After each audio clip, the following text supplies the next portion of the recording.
This cannot happen. After a tremendous game by Austin Reaves along with Anthony Davis, the Lakers had a pretty solid effort against a really elite basketball team, the best in the NBA, but they came up short. I'll get into the details on why and how some of the new guys looked in their first game as a Laker. What's good? I'm Okechi Apakama, and this is Lakers Digest coming at you with another video. And before we get into that game recap, guys, I just want to remind you to subscribe to the channel if you haven't already, especially because you guys have been killing it recently. We have just passed 4,000 subscribers, so I want to thank each and every one of you guys to help get us to that number, and let's keep pushing into that new year. All right, guys. Now, with that out of the way, let's hop straight into that game recap as the Lakers fall short against the Cavs.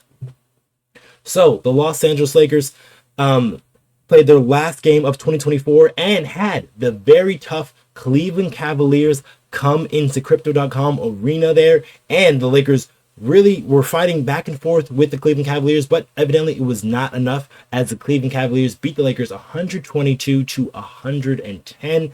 And albeit there were some good things in that Laker game, the Lakers still, if you get an effort from a guy like Austin Reaves scoring 35 points, you have to try to find a way to win the game. I know it was a very tough matchup, though, against the Cleveland Cavaliers. So let's get into that, especially those stats to start with for the Lakers, as Anthony Davis had 28 points, 13 rebounds to go along with 4 assists, 3 steals, and 2 blocks.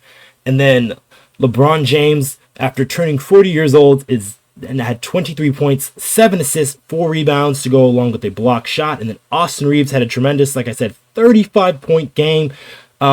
He was 11 of 20 from the field. He had 10 assists to go along with 9 rebounds. So he almost had a triple-double in that one. And then nobody else really of note had too big of a scoring game there, as Dorian Finney-Smith and Shake Milton both got minutes in their first game as Laker, and they looked solid at points, but obviously you can tell they were still getting pretty acclimated to the Lakers and to their new system.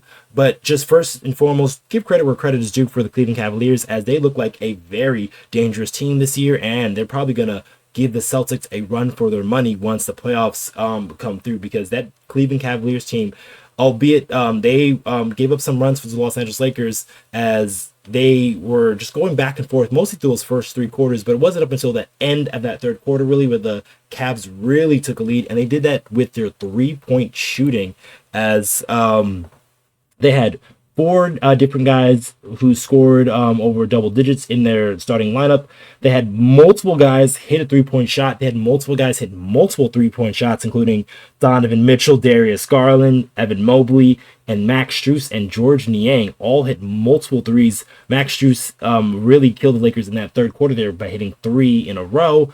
So the Cleveland Cavaliers did a really good job of shooting the 3 ball. They shot 39%. They were 18 for 46 as a team. So that was really the big difference for the Los Angeles Lakers. And the Lakers only hit 9 threes themselves. So they couldn't get that production back from the 3-point. Albeit like a guy like Austin Reaves is getting to the line, as was really trying to make it work.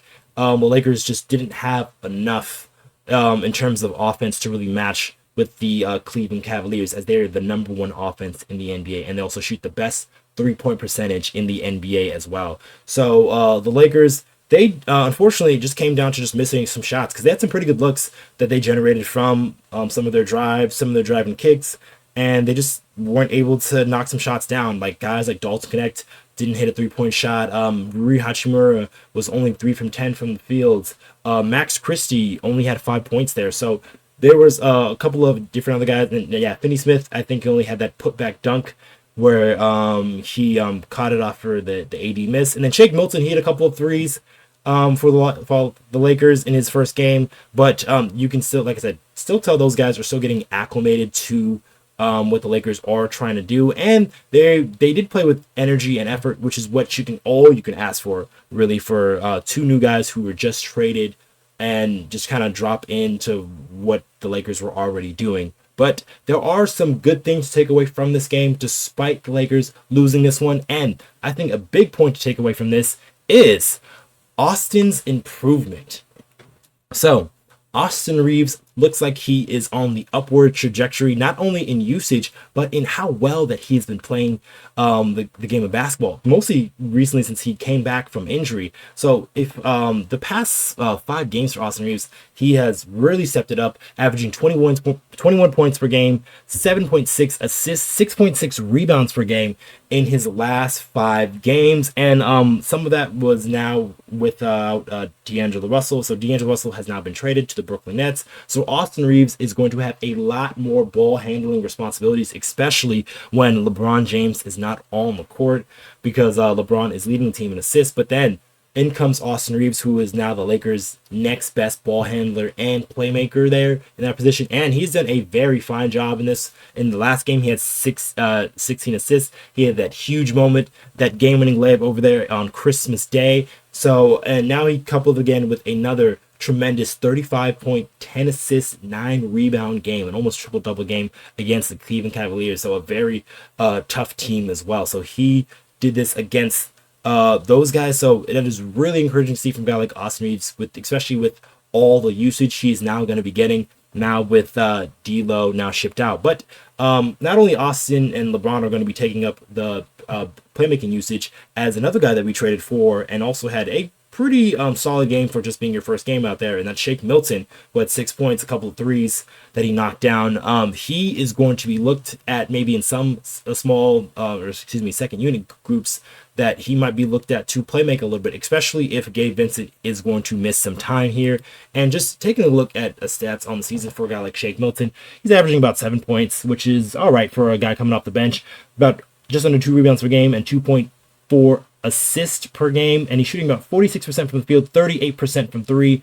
So Shake Milton has been a pretty solid player in the few years he's been in the NBA here. And yeah, he's bounced around from team to team, but he is a serviceable guy that you can put in there if you need to, especially here in the regular season where the Lakers are going to need sometimes some guys to really get in there. And if he can knock down some shots like he did in the game against the Cleveland Cavaliers, then there can be some use for a guy like Shake Milton. And if we can maybe unlock some of those playmaking abilities, if we get him used to some of the plays and what we're doing here with the Lakers, then we can possibly get him up to speed and possibly get him some more playmaking opportunities and see what he can do in that role.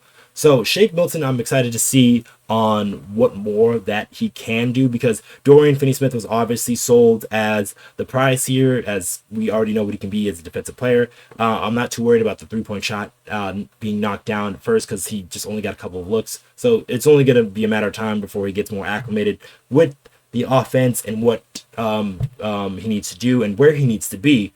So that is going to fix himself. I don't really worry too much about Finney-Smith, but Shake Milton should be a very interesting player to see if he can get some minutes here, and maybe even a challenge a guy like Gabe Vincent, who had some rough offensive stretches from time to time, but has been playing better of recent. A run for his money for that backup point guard spot there. But that's probably going to be it for this video, guys. Make sure you guys comment down below of what do you think of some of the new look guys. How do they look? How did Dorian Finney-Smith look in his first game? And Shake Milton, I thought they were pretty solid in terms of energy and effort, but you can totally tell that these guys did not know the plays or did not know too much of what was going on with what the Lakers were doing. But that's going to come with time and just more reps, essentially. So they'll get better at that. And just what else do you think about the Lakers? I know it was a tough game falling to the Cleveland Cavaliers. That is a very tough team over there, but let us know what you guys think in the comments down below. And just one more thing, there is 90% of you guys who have recently watched our videos who are not subscribed to the channel just yet. And if you guys want more of that Laker news, Laker updates, just every and all things LA Lakers, you guys are going to come right here to Lakers Digest so you don't miss any of that action. All right, guys. I've been your host, Okechi Apakama, and I'll catch you guys on the next one.